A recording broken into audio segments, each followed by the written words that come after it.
there. Last time we got together, we talked a little bit about faith and what faith actually is. It's the practical thing that affects everything that we do, every decision that we make, everything that we do or don't do in our life is affected by faith, what we really believe. And I want to talk about faith and hope because as a believer, as Christians, as someone following Christ, we have faith and a hope for our future. Like we don't have to worry about what's happening to us in the present because our faith is a bet on the future, if you want to put it like that. 1 Corinthians 2:19 says that no eye has seen, ear has heard, or your mind isn't capable of even thinking about what God has in store for people that love him.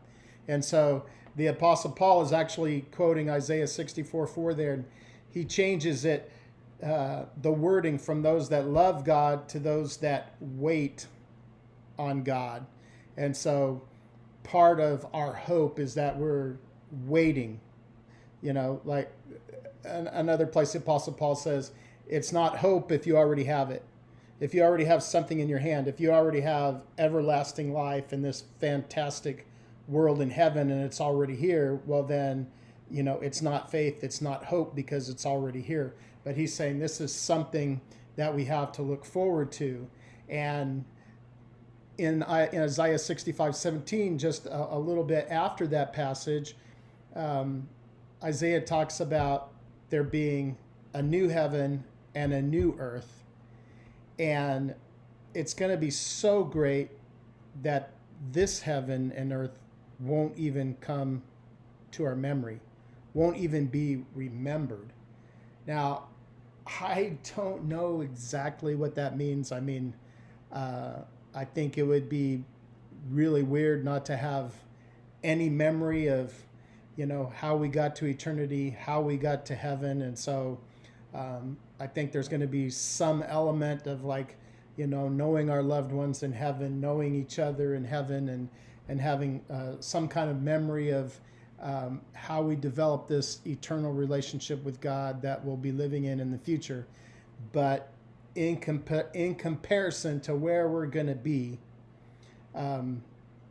these things, especially these things that we dislike about our world and about our life right now, will not be remembered anymore. And we can't really even wrap our brains around that. But the Apostle Paul also tells us that we shouldn't live in a spirit of fear.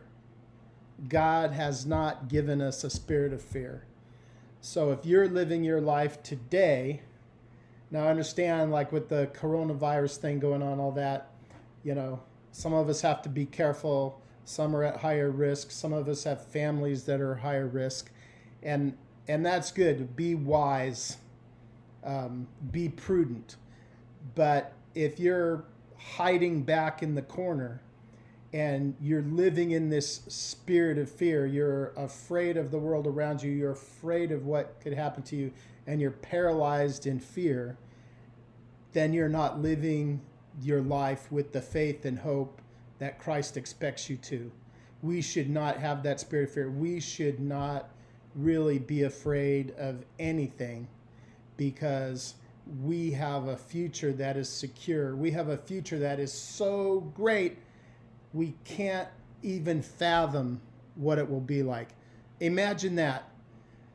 I can watch some of these great sci-fi movies that are on, you know, TV and the movie theaters. Well, not the movie theaters anymore, but, you know, TV. And it's amazing what man's mind can think of.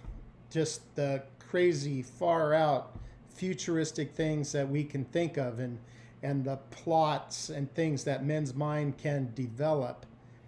And yet our future is going to be so great and so wonderful that our minds can't even think of it. It's stuff that is going to be so great we haven't even thought of it yet. And it's been that way. When you go back to that passage, Isaiah 64, it says, it's been that way from the beginning of the world. Our sin has kept us from experiencing and doing everything that God has planned for us. But we have a future, we have a hope, we have nothing to fear, and faith without that hope is what causes fear. And so let's hang on to our hope, let's squash down fear, and let's live our life for the Lord right now, because we have a great future in store for us. We gotta start